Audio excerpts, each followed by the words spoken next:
नमस्कार, मैं हूं शिवदत्त नारायण त्रिपाठी और आप देख रहे हैं प्रयागराज 24x7 न्यूज। हमारे साथ आज मौजूद हैं उत्तर प्रदेश के पूर्व मुख्यमंत्री हेमवती नंदन बहुगुणा जी के पौत्र और उत्तराखंड के पूर्व मुख्यमंत्री विजय बहुगुणा जी के पुत्र सौरभ बहुगुणा जी। बहुगुणा जी, आपका सबसे पहले हमारे साथ जुड़ने के लिए बहुत बहुत स्वागत है। बहुत बहुत धन्यवाद सर, शुक्रवार की शाम को कैबिनेट मीटिंग हुई है, उसमें क्या निर्णय लिए गए? ये देखिए, इसमें प्रदेश के हित के लिए काफ़ी विभिन्न विभागों के निर्णय हुए हैं। चाहे वो खाद्यान्न के विभाग हो, चाहे वो ऊर्जा विभाग हो, हमारे पशुपालन का विभाग हो, हमारे होम डिपार्टमेंट के विभाग हो, मृतक आश्रितों की बात हुई हो, हमारे 14 लाख परिवारों को 1 किलो 8 रुपये सब्सिडी पे आयोडाइज नमक देने की बात हुई हो। तो सारे फैसले लिए गए हैं और इसमें जो हमारे रेलवे स्टेशन बन रहे हैं पहाड़ में 11, उसके बगल में कैसे अतिक्रमण ना हो उसके ऊपर एक फैसला लिया गया है और कैसे नए जो शहर बनेंगे उन रेलवे स्टेशन के बगल में बनाने की सुविधाएं दी हैं, उसके ऊपर फैसले हुए हैं। तो काफ़ी प्रदेश हित में अच्छे फैसले लिए गए हैं। सर, आपके पास पशुपालन विभाग भी है, इसके तहत आपके सरकार जो है पशुपालकों के लिए क्या कदम उठा रही है? ये लगातार हमने पिछले 2 साल में माननीय मुख्यमंत्री जी के सानिध्य में बहुत अच्छे फैसले पशुपालकों के लिए लिए हैं। हमने सब्सिडी के रूप में 50% दूसरे पे सब्सिडी दी है। सैलरी जो पहले 50% सब्सिडी मिलती थी 75% सब्सिडी पे मिली है। कैपिटल इंडक्शंस की नई स्कीम चलाई है। हमने गंगा गाय योजना में जो हमारे पशुपालक हैं उनके लिए हमने सब्सिडी के तौर पे मातृशक्ति को सशक्त बनाने के लिए हमने सब्सिडी के प्रोग्राम्स रखे हैं। पहली बार उत्तराखंड में हमने मुख्यमंत्री पशुधन मिशन शुरू किया है, जो कभी भी उत्तराखंड में नहीं था। हम पूर्ण तरीके से स्टेट मिशन केंद्र के योजनाओं से प्रभावित थे, लेकिन इस बार पहली बार उत्तराखंड में हमने मुख्यमंत्री पशुधन मिशन बनाया है। मत्स्य पालकों के लिए हमने बहुत अच्छे काम किए हैं, जहाँ उनको उनकी बिजली दरों को कमर्शियल यूनिट दर पे उनकी बिजली दर होती थी उसको कम करके हमने एग्रीकल्चर यूनिट दर पे किया है, जिससे लगभग 3 रुपये प्रति यूनिट उनको फ़ायदा मिल रहा है। उत्तराखंड का पहला एक्वा पार्क हम स्थापित करने जा रहे हैं। लगभग 60-65 करोड़ रुपये का प्रोजेक्ट है, जिसमें कि पूरे मत्स्य की ट्रेनिंग से लेके प्रोडक्शन से लेके मंडी से लेके सब एक जगह पर होगी। उसके साथ हमने जो हमारे दुर्गम क्षेत्रों में पर्वतीय क्षेत्रों में बसे हुए लोग उनके लिए हमने गोट वैली प्रोजेक्ट शुरू किया है, जिससे हम लगातार अभी तक लगभग 2500 परिवारों को जोड़ चुके हैं रोजगार से। कोगोट वैली प्रोजेक्ट शुरू किया है, जिसमें 1000 परिवार हमसे जुड़ चुके हैं।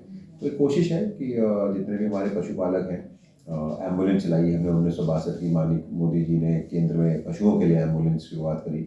60 एम्बुलेंस हमारे उत्तराखंड में भी चल रही है 1962 की, जिससे अभी तक हम लोग पिछले सवा साल में लगभग 1,12,000 जानवरों को ट्रीट कर चुके हैं। तो कोशिश है कि सारे पशुपालकों को सुविधा मिल सके, उनके घर पे सुविधा मिल सके, अस्पतालों की स्थिति अच्छी हो सके। 71 डॉक्टर हमने नए रिक्रूट करे हैं, जो पर्वतीय क्षेत्रों में डॉक्टरों की कमी थी। हमने 71 नए डॉक्टरों को रिक्रूट करके उनको पर्वतीय क्षेत्रों में भेजा है अस्पतालों में। तो कोशिश है कि लगातार उनको सुविधाएं दे सके और उनकी जो समस्या है उनका कहीं ना कहीं निदान कर सके। सर, अभी एक उत्तराखंड में अक्टूबर महीने में एक रिपोर्ट आई है जिसमें यूपी और हिमाचल प्रदेश से ज़्यादा उत्तराखंड में बेरोजगारी बढ़ी है। नहीं देखिए, ये कौन सी आपने रिपोर्ट पढ़ी मुझे नहीं पता भाई, क्योंकि जो हमारे पास CMI की लेटेस्ट रिपोर्ट है उसमें तो बेरोजगारी दर कम हुई है उत्तराखंड में काफ़ी। तो मुझे लगता है कि कोई गलत रिपोर्ट होगी है। मैं आपको निवेदन करता हूँ कि एक बार उसको क्रॉस चेक करें। युवाओं को सर रोजगार देने के लिए सरकार क्या कदम उठा रही है? नहीं, लगातार हम मैं आपको बताया, चाहे वो टूरिज्म का क्षेत्र हो, उसमें रोजगार मुख्यमंत्री स्वरोजगार योजना हमने चलाई है। उसमें युवाओं को मातृशक्ति को सशक्त करने के लिए योजनाएं चल रही हैं। जो हमारे विभाग हैं उसमें हमने युवाओं को जोड़ने के लिए स्किल डेवलपमेंट से हमने काफ़ी अच्छी अच्छी योजनाएं चला रखी हैं। और जो आप हमारे यहाँ पे पशुपालन विभाग है उसमें हमने महिला समूह युवा समूह को जोड़ने के लिए गोट वैली प्रोजेक्ट शुरू किए हैं, कुकुट वैली प्रोजेक्ट शुरू करे हुए हैं। जो हमारे टूरिज्म सेक्टर है उसमें युवाओं को होम स्टे के माध्यम से सब्सिडीज़ प्रोवाइड करी जा रही हैं कि वो अपना होम स्टे चला सकें। एग्रीकल्चर विभाग में हॉर्टिकल्चर से युवाओं को जोड़ने के लिए नई नई सब्सिडीज़ दी जा रही हैं, पॉली हाउसेज़ के लिए सब्सिडीज़ दी जा रही हैं। तो लगातार कोशिश है कि युवाओं को और जो हमारी मातृशक्ति हैं, जो हमारी बहनें हैं, उनको सशक्त करने के लिए, उनको रोज़गार से जोड़ने के लिए सरकार की बहुत सारी स्कीमें चल रही हैं और काफ़ी युवाओं ने और काफ़ी हमारी बहनों ने उन स्कीमों का फ़ायदा उठाया भी। सर, कुछ ही महीनों में 2024 लोकसभा चुनाव है, ऐसे में बीजेपी की क्या तैयारी है? नहीं देखिए, बीजेपी कोई चुनाव तैयारी नहीं करती है। ये बीजेपी और दूसरी पार्टियों में यही फ़र्क है। भारतीय जनता पार्टी लगातार पब्लिक के बीच में रहती है। हर दिन हर समय पब्लिक के सुख दुख में खड़ा होती है, बूथों पे काम करती है, अपने शक्ति केंद्रों पे काम करती है, और उसी का नतीजा होता है कि जब हम चुनाव में जाते हैं, माननीय मोदी जी के सानिध्य में हम चुनाव लड़ते हैं, तो कहीं ना कहीं पब्लिक का एक भरोसा रहता है कि ये वो पार्टी नहीं है जो आखिरी समय हमारे बीच आई है, ये वो पार्टी है जिसने 24 घंटे हमारे साथ, हमारे सुख दुख में साथ दिया है। तो उसका विश्वास, पब्लिक का विश्वास माननीय मोदी जी पर है, पब्लिक का विश्वास भारतीय जनता पार्टी के कार्यकर्ताओं पे है, पब्लिक का विश्वास भारतीय जनता पार्टी की रीति नीति पर है। और आपने ये जो पिछले भी 5 राज्यों में चुनाव हुए हैं, इसमें आपने देखा कि इस तरीके से जो 3 बड़े राज्य जो थे, मध्य प्रदेश, राजस्थान और छत्तीसगढ़, तीनों में भारतीय जनता पार्टी ने बहुत भारी बहुमत से विजय हासिल करी है। ये दिखाता है कि जनता का विश्वास आज भी माननीय मोदी जी के ऊपर पूर्ण रूप से है, और भारतीय जनता पार्टी 2024 में फिर से फुल मेजोरिटी की सरकार बनाएगी। सर 2018 में तो तीनों राज्य बीजेपी हार गई थी। तो 22 में जीत गई ना। अब 24 से पहले तो आप देखो ना, 24 से पहले का क्या हवा है वो आपको समझ में आना चाहिए। 2018 में सब तीनों राज्य हार गई थी, लेकिन केंद्र में मैंने आपको क्या बताया कि लोगों का विश्वास मोदी जी के ऊपर है। मोदी जी के चेहरे से बड़ा चेहरा आज के दिन किसी पार्टी के पास नहीं है। जिस तरीके से 9 साल में माननीय मोदी जी ने इस देश को सशक्त बनाया है, जिस तरीके से इस देश को आत्मनिर्भर बनाया है, जिस तरीके से इस देश को सुरक्षित रखा है, जिस तरीके से यहाँ जो भारतीय जनता पार्टी का मूल मंत्र है अंत्योदय, कि पंक्ति पे खड़ा हुआ आखिरी व्यक्ति तक केंद्र की योजनाएं पहुंचे, जिस तरीके से माननीय मोदी जी ने वो किया है, 13 करोड़ परिवारों को गरीबी की रेखा से ऊपर किया गया है 9 वर्षों में। तो ये सब लोग देखते हैं, ये सब लोग जानते हैं। और सबसे बड़ी बात कि आज विश्व गुरु के रूप में भारत उभर रहा है। आज पूरा विश्व, आज हम 5वीं सबसे बड़ी इकॉनमी बन गए हैं। 2027 तक हम तीसरी सबसे बड़ी इकॉनमी बनने के उसमें रहेंगे। तो कहीं ना कहीं जनता सब देख रही है, समझ रही है। और आप सामने है कौन?